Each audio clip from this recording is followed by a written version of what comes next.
Helena White, Ağsaqqallar və Peyğəmbərlər. 15-ci fəsil. İshaqın evlənməsi. Bu fəsil Yaradılış kitabının 24-cü fəslinə əsaslanır. İbrahim qocalmışdı və yaxınlaşan ölümü gözləyirdi. Lakin hələ əbdin yerinə yetməsi üçün öz törəmələrinin xeyrinə olacaq tamamlanmamış iş qalmışdı. İlahi təyinata görə İshaq İbrahimin yerinə Allah qanunun qoruyucusu və seçilmiş xalqın atası olmalı idi. Lakin o hələ evli değildi. Kənanın sakinləri bütpərəst idilər və Allah öz xalqına nikah əlaqələri vasitəsilə onlara qarışmağı qadağan etmişdi. Çünki bilirdi ki, bu cür nikahlar dönüklüyə aparır. Ulu ata öldürücü təsirlə əhatə olunmuş oğlu üçün ehtiyat edirdi. İbrahimin dəyişməz imanı və Allah iradəsinə itayəti həssas sevən qəlbə malik, güzəştə getməyə hazır olan İshaqın xarakterində özünü göstərirdi. Əgər o Allahdan qorxmayan qadın ilə evlənsəydi, onda ailədə sülh naminə o öz imanının prinsiplərini də qurban verə bilərdi. İbrahim üçün öz oğluna həyat yoldaşı seçmək böyük əhəmiyyətə malik işi idi. O çox ehtiyat edirdi ki, oğlunun həyat quracağı qadın onu haqq yolundan döndərməsin. Qədim dövrlərdə nikah müqavilələri valideynlər tərəfindən bağlanırdı və bu, həmçinin Allah xalqının da adəti idi. Heç kimi sevmədiyi adama evlənməyə və ya ərə getməyə məcbur etmirdilər. Lakin həyat dostunun seçilməsində gənclər məsləhət üçün təcrübəli, Allahdan qorxan valideynlərinə müraciət edirdilər. Əgər kim isə öz istədiyi kimi hərəkət edirdisə, bu valideyn üçün şərəfsizlik, hətta cinayət sayılırdı. İshaq adasının müdrişliyinə və məhəbbətinə arxalanaraq bu işi ona həvalə etməyə şad oldu. O inanırdı ki, Allah özü lazım olan adamı seçməkdə ona kömək edəcəkdir. Ulu atanın fikirləri öz atasının Aram Naharayimdə yaşayan qovumlarına yönəldi. Onlar bütpərəstlikdən tam azad olmasalar da, Allah haqqında həqiqi biliyi yenə də saxlayıb və ona xidmət edirdilər. İshaq Kənanı tərk edib onların yanına getməli deyildi. Lakin yəqin ki, onların arasından elə qız tapılacaqdı ki, öz evini tərk edəcəkdi və onunla müqəddəs Allaha müqəddəs xidmətdə birləşəcəkdi. İbrahim bu vacib işi öz baş quluna tapşırdı. O uzun müddət ona şərəf və sədaqətlə xidmət edən xeyirxalq, təcrübəli və sağlam aqidəli insan idi. O öz qulunu Rəbb qarşısında təntənəli and içməyə məcbur etdi ki, o İshaq üçün həyat yoldaşını Kənanlıların arasından deyil, ancaq Aran Naharayimdə yaşayan Naxorun evindən seçəcəkdir. O həm də ona İshaqı özü ilə götürməməyə əmr etdi. Əgər qul öz atası evini tərk etməyə razı olan qız tapmazsa, onda o anddan azad olacaqdır. Ulu ata qulunu bu çətin və incə işdə ruhlandıraraq onu əmin etdi ki, Allah onun səfərini müvəffəqiyyətə uğradacaqdır. Mənim atamın evindən və doğulduğum yerdən çıxaran öz mələyini sənin önündə göndərəcək. Xidmətçi ləngimədən yola düşdü. O həm öz adamları üçün, həm də geri qaydanda toy dəstəsi üçün özü ilə 10 dəvə götürdü. İshaqın gələcək arvadı və onun rəfiqələri üçün hədiyyələr hazırladı və Dəməşqə uzun səyahətə yola düşdü. Oradan isə daha uzaqlara, Şərqin böyük çayına qədər uzanan məhsuldar çöllərə səyahət etdi.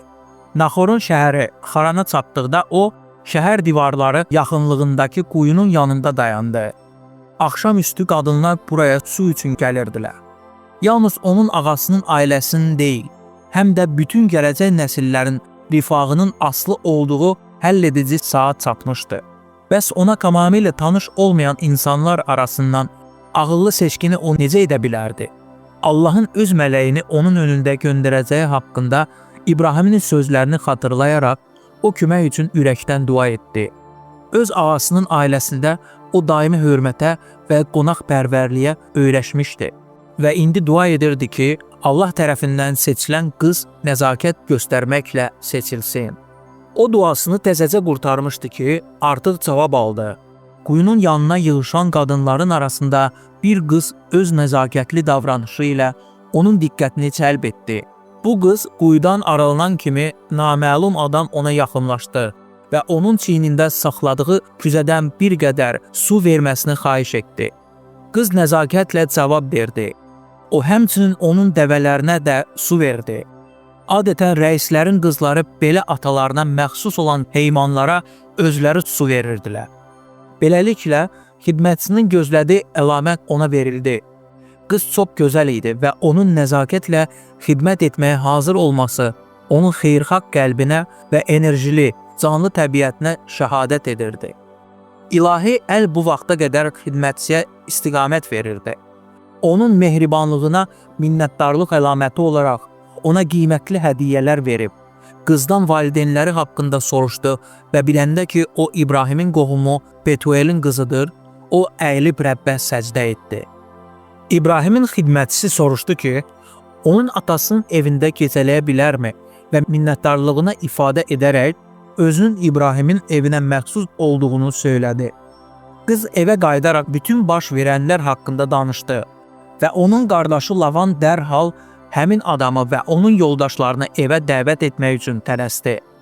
Eliezer öz tapşırığı haqqında, quyunun yanında etdiyi dua haqqında və sonra baş verən bütün hadisələr haqqında danışmayınca bir tikə də yemədi. Sonra o dedi, indi mənə deyin görüm, siz ağama xeyirxahlıq və sədaqət göstərmək istəyirsiniz ya yox? Bunu mənə bildirin ki, mən də nə edəcəyimi bilim. Cavab bu oldu, bu iş Allahdan oldu. Sənə yaxşı, yaxud pis bir söz deyə bilmərik. Bax, Rivqa qarşımdadır, onu götürüb get və qoy o Rəbbin söylədiyi kimi ağanın oğluna arvad olsun. Ailənin razılığı alınandan sonra Rivqanı çağırıb soruşdular ki, İbrahimin oğlunun arvadı olmaq üçün öz atası evindən bu qədər uzaq olan yerə düşməyə razıdırmı? Bütün baş verənləri götür qoy edərək Rivqa inandı ki, Allah onu İsaqın arvadı seçmişdir və cavab verdi, gedirəm. Onun səfərinin bu cür xoşbəxt nəticəsindən öz ağasının necə sevinəcəyini qabaqcadan görən xidmətçisinin evə yola düşməyə səbri çatmırdı. Səhər açılan kimi karvan geriyə yola düşdü. İbrahim Berşevədə yaşayırdı və öz axasının qonşu otlaqlarda otlayan sürülərinə baxan İsaq xidmətçinin Harandan gəlməsini gözləyərək evə qayıtdı.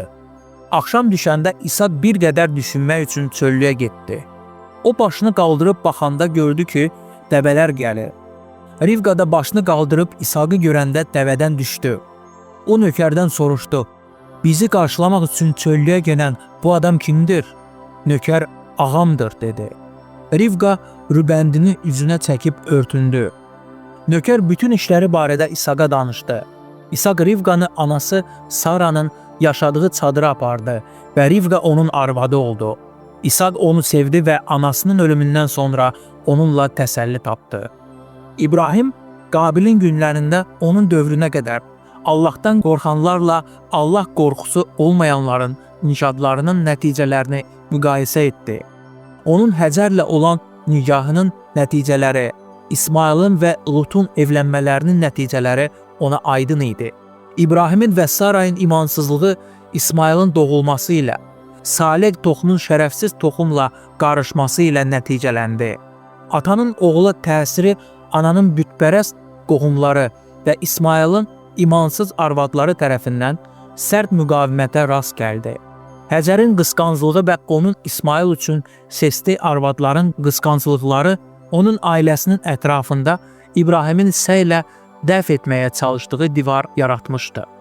İsmailin uşaq vaxtı ata evində aldığı tərbiyə işsiz qalmamışdı. Lakin öz arvadlarının təsiri altında o bütpərəstliyi öz ailəsinə buraxdı.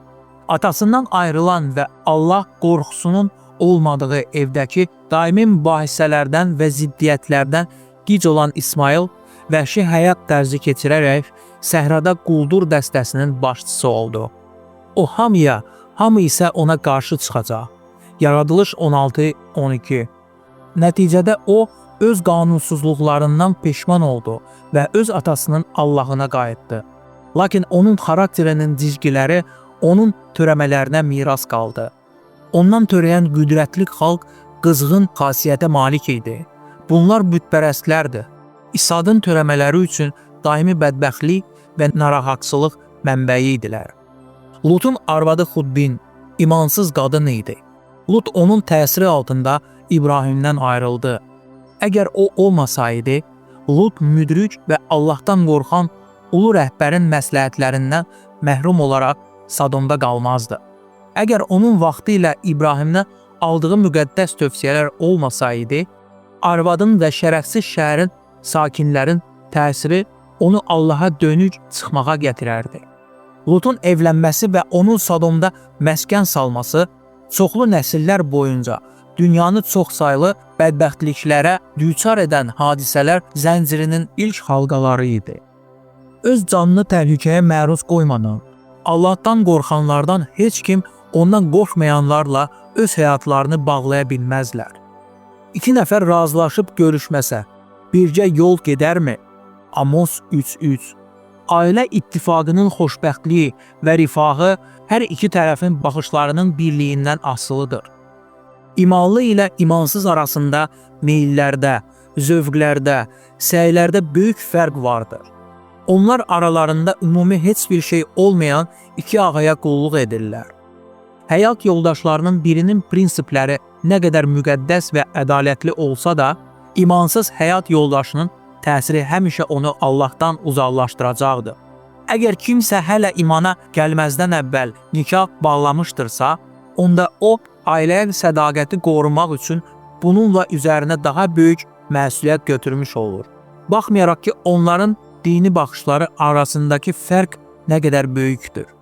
Lakin sınaqlar və təqiblərlə nəticələnsə də, Allahın tələbləri həmişə hər bir dünyavi əlaqədən yüksək tutulmalıdır. İmanlı ər və yaxud arvad tərəfindən edilən məhəbbətli, həlim münasibət imansız qəlbi Allaha gətirə bilər. Lakin imanlı insanların imansızlarla nikahı müqəddəs kitabda qadağan edilmişdir. Allahın əmrində deyilir, imansızlarla eyni boyunduruğa girməyin. 2. Korinfillərə 6:14. Dünyada xeyir-dua gətirən əhdlərin varisi olmaqla İsaq Allah tərəfindən xüsusi şərəfə layiq görülmüşdü.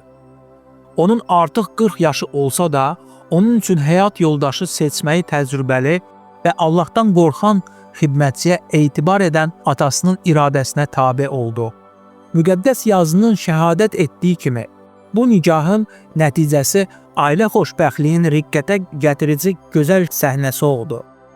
İsaq Rivqanı anası Saranın yaşadığı çadıra apardı və Rivqa onun arvadı oldu. İsaq onu sevdi və anasının ölümündən sonra onunla təsəlli tapdı. İsaq ilə müasir gənclərin davranışı arasında necə də fərq vardı. Hətta özlərini məsihçi adlandıranlarla da. Gənclər çox vaxt fikirləşirlər ki, həyat yoldaşının seçilməsi elə məsələdir ki, bunu yalnız onlar özləri həll etməlidirlər və nə Allah, nə də valideynlər də qarışmamalıdırlar. Gənc oğlan və qızlar hələ yetkinliyə çatmamışdan, valideyn köməyindən istifadə etmədən müstəqil seçmək üçün özlərini tam yetkin hesab edirlər. Adətən bir neçə il ailə həyatı kifayət edir ki, öz səhvlərini başa düşsünlər. Lakin çox vaxt məhvedici nəticənin qarşısını almaq həddindən artıq gec olur. Çünki onları tələsik seçkiyə sövq edən müdrikliyin və özünü ələ almağın həmin yoxluğu, ailə həyatı nəhayət dözülməz işgəncəyə çevrilənə qədər edilən səhvi də daha dərinləşdirir. Çoxları bu qayda ilə bu həyatda tam qəzaya uğramışlar və əbədi həyata olan bütün ümidlərini itirmişlər. Əgər böyüklərin, daha təcrübəli adamların ən diqqətli götür-qoyunu və məsləhətlərini tələb edən məsələ vardırsa, onda bu nikah haqqında məsələdir. Əgər müqəddəs kitabın köməyinə tələbat yaranırsa, əgər dualarda ilahi rəhbərliyi axtarmaq vacibdirsə, onda bu hər şeydən əvvəl o vaxt lazımdır ki, insanlar onları ömürlük bağlayan addımı atmaq niyyətindədirlər. Valideynlər övladlarının gələcək xoşbəxtliyi üçün öz məsuliyyətlərini həmişə dərk etməlidirlər.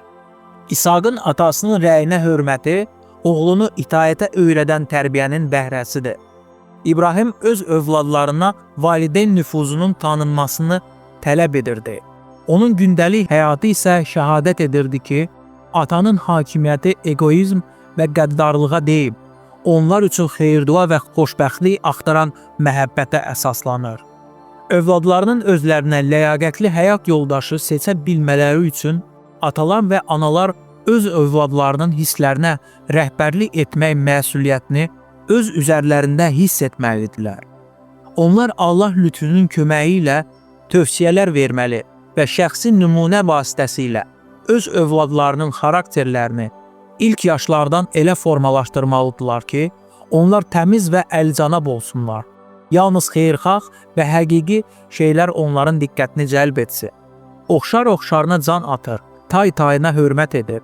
Öz uşaqlarınızın qəlblərində ilk yaşlarından həqiqətə, paçlığa və xeyirxahlığa məhəbbət tərbiyə edin və onlar böyüyəndə bu cür keyfiyyətə malik olanların cəmiyyətlərini axtaracaqlar. Qoy valideynlər öz ailə həyatları və öz xarakterləri ilə səmavi atanın məhəbbətini və xeyirxahlığını göstərməyə çalışsınlar. Qoy ev günəş işığı ilə dolu olsun. Bu sizin övladlarınızın üçün puldan və yerdən də qiymətli olacaqdır. Qoy onların öz ailələrində gördükləri məhəbbət həmişə onların qəlblərində canlansın ki, onlar öz uşaqlıq evlərini bizim əbədi vətənimizdən bir qədər geri qalan ən xoşbəxt yer kimi xatırlaya bilsinlər. Ailədə hərənin öz xarakteri vardır. Bu isə artıq səbir və güzəşt etmək kimi keyfiyyətləri daim məşq etdirmək üçün əsasdır. Qoy məhəbbət və təmkin ailənin bütün üzvlərini bir yerə bağlayan zərif tellər olsunlar. Əsl məhəbbət ağır sınaqlar zamanı o saat sönən ötəri coşqunluqla heç bir oxşarlığı olmayan uca və müqəddəs hissdir. Valideynlərin evində vəzifələrini sədaqətlə yerinə yetirməyi, gəncləri öz xüsusi ocaqları üçün hazırlayır. Qoy onlar burada fədakarlığa, nəzakətliyə, şərikliyə və məsihçi mərhəmətinə öyrəşsinlər. Onda məhəbbət heç vaxt qəlbdə sönmür və öz ailəsini qurmaq üçün bu cür ailədən çıxan kəs artıq seçdiyi həyat dostunu necə xoşbəxt etməyi biləcəkdir. Onda nikah məhəbbətin sonuna çatmaq əvəzinə onun başlanğıcı olacaqdır.